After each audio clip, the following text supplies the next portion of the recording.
ajatus, että suomalaiset ollaan aika tylyjä toisillemme. Jos joku on vähän kaltevalla pinnalla, niin törkkästään lisää ja katsotaan, että kaatuuko se kokonaan. Ja tämä on sitä henkistä ilmapiiriä, mihin presidentti voi vaikuttaa, mistä minusta pitäisi puhua näiden presidentinvaalien yhteydessä. Siinä on nettikiusaamista, siinä on koulukiusaamista, siinä on työpaikkakiusaamista, kuulemma seurakuntakiusaamistakin. Kohta varmaan vanhainkodissa kiusataan kilpaa toisiamme.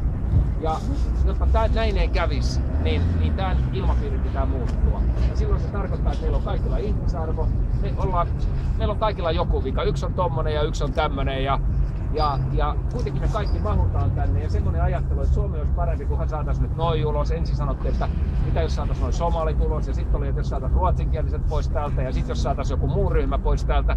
Suomi olisi muka parempi. Eikä se sen paremmaksi tule. Vaan se tulee paremmaksi sitä kautta, että me löydetään tämä ihmisarvo ja ihmisten kunnioitus ja tällaiset asiat itsestämme ja tehdään kaikille tilaa tässä maassa. Meillä on paljon lääniä, meitä on vain 5 miljoonaa ihmistä, mutta tämä tunnelma pitää saada täällä toisenlaiseksi. Mä luulen, että se olisi sellainen näiden presidentinvaalien avain sanoma, ja presidenttihän ei näistä asioista päätä, mutta presidentti voi olla se, joka virittää sen keskustelun ja puhuu syrjäytymisestä, puhuu kiusaamisesta, näistä asioista, henkisestä ilmapiiristä niin, että siihen aidosti puuttuu.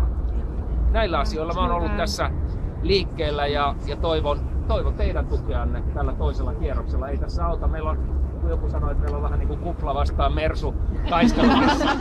Tässä minä olen se kuplanomista ja minullakin on vaan kesäkuplia, että me ei näin talvella rullaa, että metrolla tultiin ja tässä ollaan. Ja toivon, että tämä porukka, joka täällä on Kalliossa, Hakaniemessä, helsinkiläiset lähtee myöskin liikkeelle, niin kuin muualla maassa on lähdetty liikkeelle. Jokaisen panosta tarvitaan, että vedätte kaverianne hihasta tai puhutte perheessänne tai olette tuolla sosiaalisessa mediassa. Meillä on ollut aika hyvä Facebook-kannatus siellä ja lisää väkeä tarvitaan.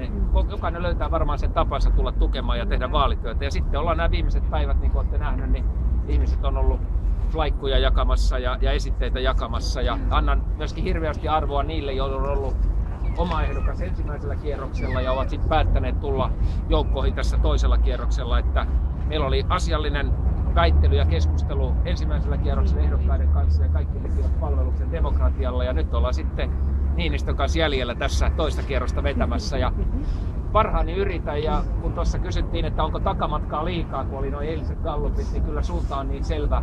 Suunta on ylöspäin, että mehän käännetään tämä maa ja viedään tämä homma voittoon. Kyllä.